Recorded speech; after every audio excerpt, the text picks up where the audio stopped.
ఇచ్ఛ, ఆశ, ఆపేక్ష, ఆకాంక్ష వీటి ఆలంబనతోనే మానవ జీవితం కొనసాగుతుంటుంది కాదా?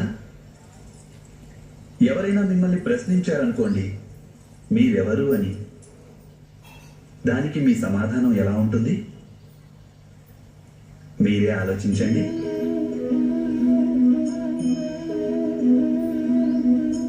మీకు వెంటనే స్పష్టమవుతుంది మీ ఇచ్చలే మీ జీవితం గురించి వ్యాఖ్యానిస్తాయని.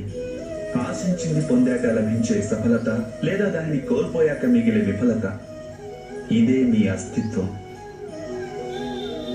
కొందరి జీవితాలు ఎలా ఉంటాయంటే వాళ్ళు లోపల కృంగి కృషించిపోతుంటారు. ఎందుకంటే వాళ్ళు తమ ఇచ్చలని చంపుకోలేకపోతారు. ఇచ్చలు వాళ్ళని ఎలా నిర్దేశిస్తాయంటే మృగతృష్ణ కోసం మృగాల్లా పరుగులు తీస్తుంటారు.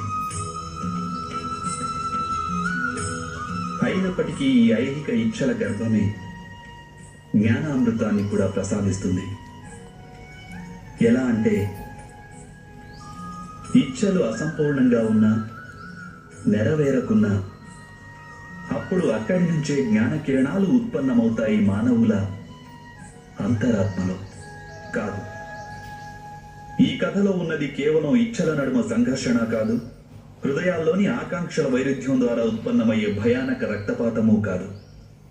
ఈ కథాసారం గాఢాంధకారమైన గర్భం నుంచి ఉదయిస్తున్న జ్ఞానజ్యోతి.